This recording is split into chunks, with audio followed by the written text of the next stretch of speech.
Hello there and welcome back to the fourth feature stream, and also this one it will be the pre-order stream.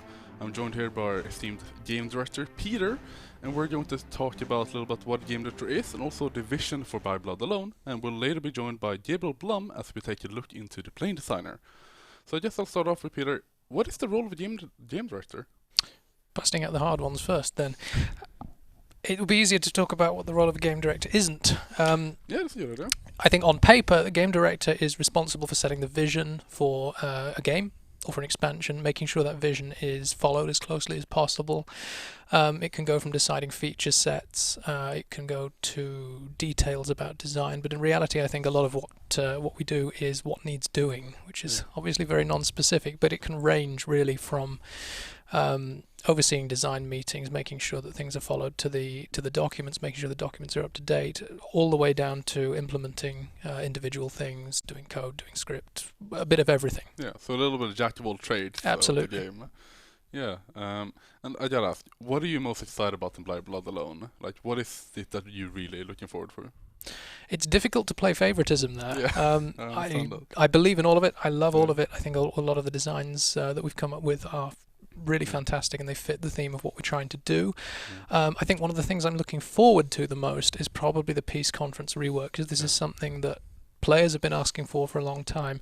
I was definitely asking for as a player before I even joined the Hearts of Iron project, and I think it's something that's really going to tick a lot of people's boxes. There's a lot of things we're doing in this differently. For example, the balance of power mechanic coming out for all the three countries that devs I mentioned previously potentially would be in other countries as well. So I thought we could talk a little bit about the vision for By Blood Alone and what we try to, why we directed our attention at certain areas. Of course. I mean, the real focal point and crux point of everything that we're doing is, of course, Italy.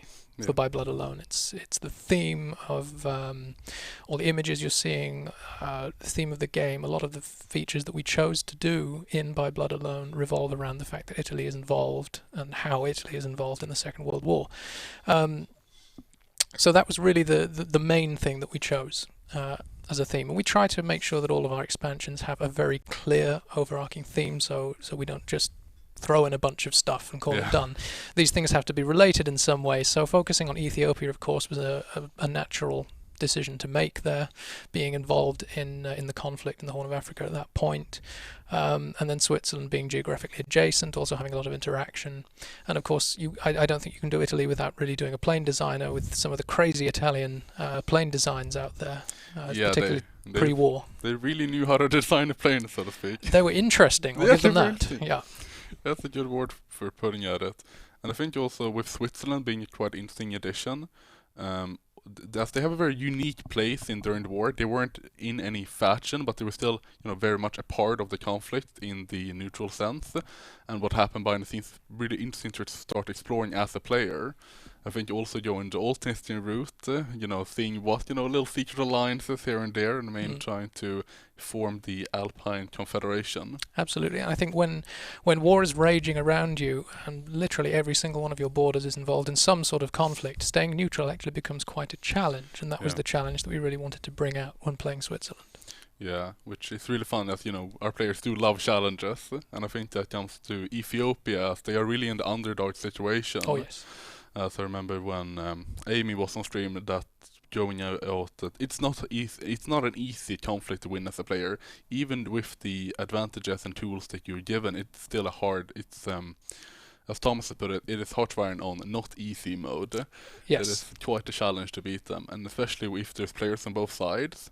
But it's still not one-sided for Italy. It is possible to win even if there are two players. Yes, and I mean this is one of the big decisions that we've had to make at several points is, we are releasing Ethiopia and By Blood Alone. Do we want to make this more achievable for the player? And we've actually decided in many cases this is supposed to be difficult. Yeah. If you're playing Ethiopia, it is supposed to be a hard situation. You're supposed to have to work for it, exercise all of the tools at your availability in order to reach some sort of victory. Yeah, no, I think that also exactly what we've achieved, to be honest. I've been playing it through with myself, and it is not easy. It is really hard. And also like the alternate history path we took with the African Union and trying to liberating colonies over in Africa, seeing what pain you can cause the colonizers. Yeah, and I think the Ethiopian focus tree itself has a lot of really strong themes, and there's a lot of role play and immersive elements there, which is another part of the vision, really, and something I mentioned very early on during my roadmap for what I want out of Hoi. As a game director, is that I want more role play and immersive elements. So you're seeing a lot of this in most of the features that we're releasing. The Divisional command, for example, and even in peace conferences, there are a lot of options available to you which allow you to feel like you're really changing the state of the world, creating demilitarized zones and so forth. Yeah, no, I think the one feature in peace conference that I've seen most fans be excited about is being to take someone's fleet. Yes, that was definitely a popular request and one we couldn't really ship this without. I'm looking forward to that as well. Of course, ending up with captured ships as your bounty, as your prize is it's very immersive, and it happened quite frequently. You mentioned Divisional Command earlier, which I know you've been very heavily a part of, and something I think is really interesting taking part in the little medal system. And combat history, I think that's probably one of the most RP things I've seen coming lately, a combat history of your division. What went into your mind when we started concepting into that? And this was something that we wanted to do for a while, specifically medals. Those of you who dug around in the files a little bit, maybe doing some modding, that sort of thing, you'll have noticed that actually the medal icons have been in the game for a long time. We actually shipped them with no step back, and we wanted to do a feature that involved medals in some way, and eventually that didn't quite reach realization for No Step Back, but we wanted to do it here, and we just weren't quite sure what form it would take. And I think for me, I wanted to make that about divisions. It wasn't necessarily about awarding them to your generals. We already have a system which allows you to award traits, which effectively are medals, at least graphically. So I wanted to add a bit more attachment, player attachment, to the things that they interact with the most, which is actually your divisions. They're the things you order around a lot. They have a lot of meaning to you, or they could have a lot of meaning to you. So importantly, what we wanted to do is have a way, firstly, of rewarding your divisions, getting some attachment to them, and secondly, another part of the game I really wanted to rework was the way in which we recruit commanders. Your generals themselves, prior to By Blood Alone, you simply reached into the void and plucked out a fully qualified general, as I think I put it in the dev diary. And this, it never quite hit home for me. I wanted more attachment to it. So now you will promote the commanders from your divisions into proper generals. But that wasn't quite enough. We wanted more to it. So instead, you have this attachment of units having history. You can reward your units for actions they've achieved in combat and in defense and so forth. And you have a story attached to the person that did that. So in command of the unit itself, they've earned a bunch of medals, and as a general, they sort of carry those forward with them. You're not carrying tangible benefits necessarily, though there are some, but you're carrying a story with you, and it's the story that's important to me. And this goes hand in hand with things like the battle planner order names. It's a really simple, small thing, but it just adds that salt of immersion to the game. You can earn a medal for having performed exceptionally well on a particular battle plan, and the medal will retain that name. So you're earning, a medal for extreme valor in Operation Barbarossa, and you award that to somebody. You promote them to a general. They've still got a reference to this medal with them. They're carrying the story with them from bottom to top as they go. Yeah, and I noticed a question we got quite a bit after the Divisional Command develop a diary about, is there a limit on how many medals someone can have?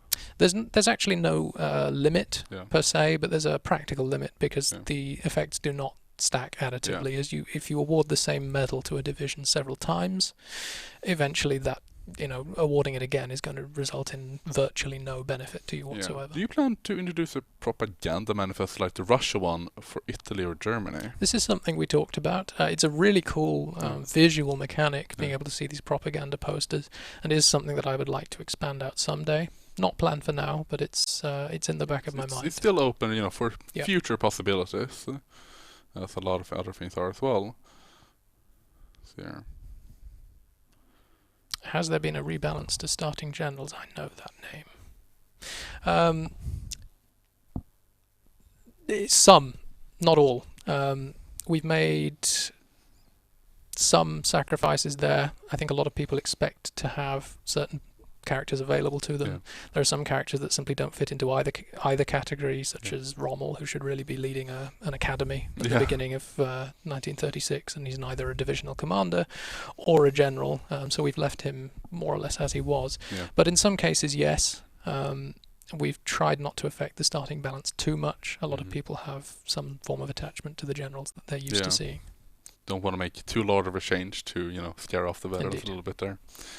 So, on the propaganda campaigns, there can be generic propaganda campaigns for minor nations, just give them a boost. So I think this refers perhaps to the war support changes that are coming.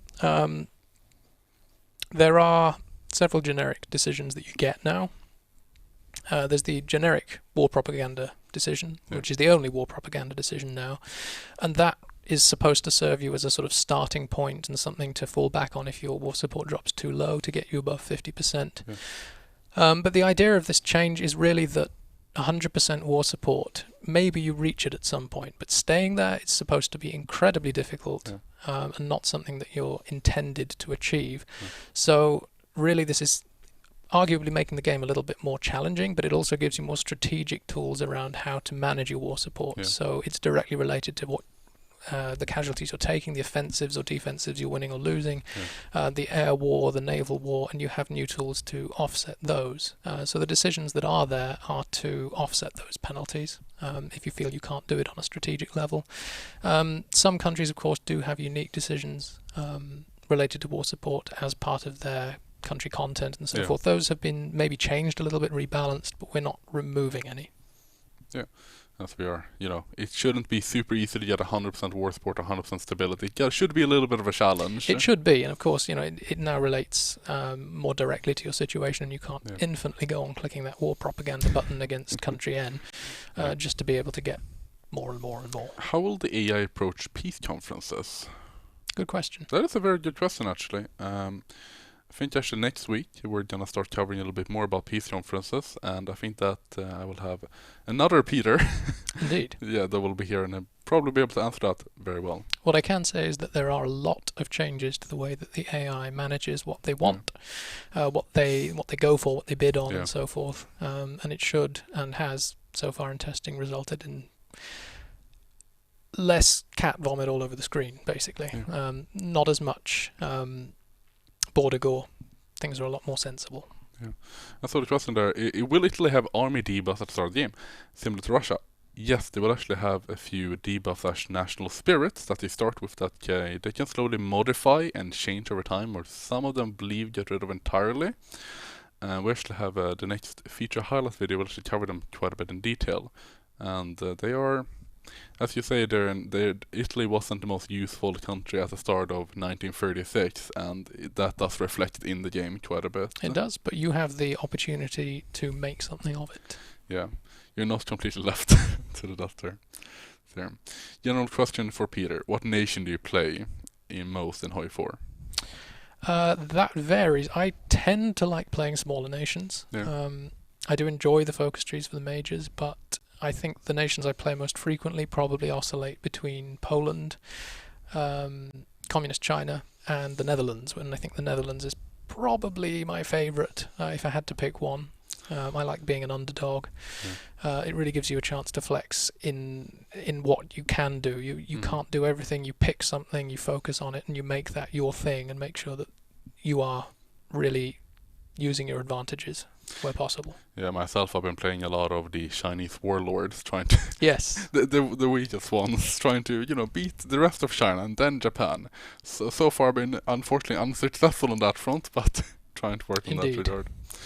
See here. But that was actually everything for the first part of it. Thank you, Peter, for joining me. It was really fun having you here. Happy to be here. Yeah, and we'll be back in a little bit with Gabriel, and we're going to talk about Plane Designer. So see you in a little bit, guys.